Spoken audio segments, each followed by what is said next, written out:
Kayo ang dahilan kung bakit di ako sumuko sa mga bagay na kung ba't ang luha ko'y tumulo. Ito ang mensahe ko upang aking ipahatid sa mga tropa, kaibigan, kapangkat at kapatid. Pasasalamat kong kay tagal ko nang gustong sabihin. Ang puso ko ang gumawa nitong aking awitin. Para sa inyong lahat, ito ang tanging paraan sa mga taong para sa akin ay palaging nandyan. Hambog.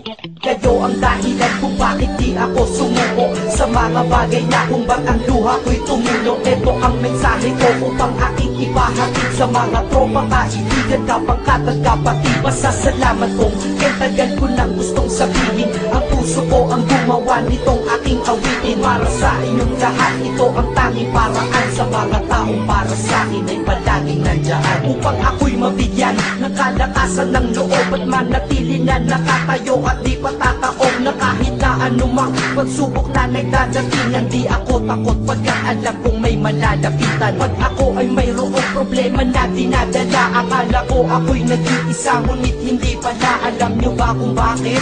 Kasi andyan sila, handa na iabot ang tulong nagmula sa kanila. Walang reklamo at walang hinihingi na kapalit. Kaya di lang kaibigan ko rin ko kundi sang malapit na kapatid. Sila'y kinikilala kong ikalawa na pamilya. Wag ko daw isiping mag-isa ka pa. Dahil sila'y aking sandalan, di ako pinabayaan. Damahin ko kalungkutan, di nila pinapayagan. Kung wala kayong lahat kaibigan ko, marahil wala na rin ako. Ngunit nandito pa ako dahil kayo ang dahilan kung bakit di ako sumuko sa mga bagay na kung ba't ang luha ko'y tumulo. Ito ang mensahe ko upang aking ipahatid sa mga tropa, kaibigan, kapangkat at kapatid. Pasasalamat kong kay tagal ko nang gustong sabihin. Ang puso ko ang gumawa nitong aking awitin. Para sa inyong lahat, ito ang tanging paraan sa mga taong para sa akin ay palaging nandyan. At di kayo nawawala at di ako tinalikuran. Yan ang dahilan kung bakit hindi ko kinalimutan ang aking pinagmulan. Pakikisama nangunguna pag nakita ka ng tropa, sasabihin shot ka muna. Pag nabatrip sa pamilya, lalabas ka lang ng bahay. Lakad lang ng konti, andyan sila at merong tagay na inyong pagsasaluhan at inyong pinapaikot. Simpleng tulong yan nilang unti-unting pinapalimot. Ang problema mong pasan-pasan sa mga pangyayari sa tahanan o sa pera o kahit pa sa babae. Kahit sa gulo o away, tila ba mga sundalo, di pwedeng maiwan ang isa, manalo o matalo. Ganyan lang kaibigan ko, mas kilala bilang barkada. Kung ako'y mamamatay na bukas,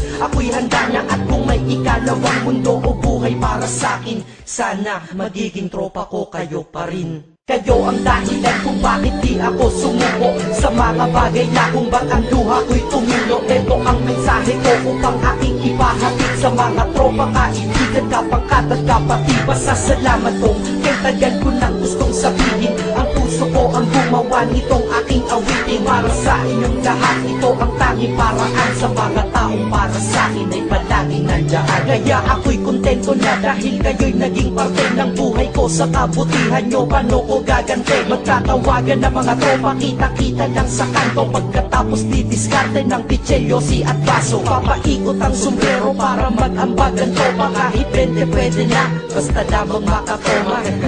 Ganito kami, at least magkakaramay. Kaya wag kang magtaka kung ba't masasaya ang tambay. Dahil tambay ay binubuo ng samahan na tunay. May kaibigang adik, mabait, iba ay merong sungay. Oo, iba-iba ang aming mga katauhan, pero iisa ang grupo pag sa trip at kagaguhan. Pag ika'y nalulungkot, kanino ka ba lumalapit? Pag nais mong bumitaw, kanino ka ba kumakapit? At kanino ka lumapit sa oras ng kagipitan? San pa ba?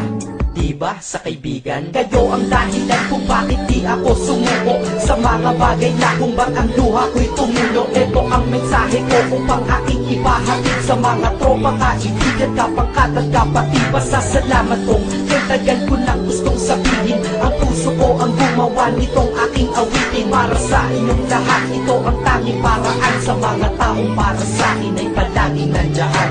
Salamat. Acero Records, Side Productions.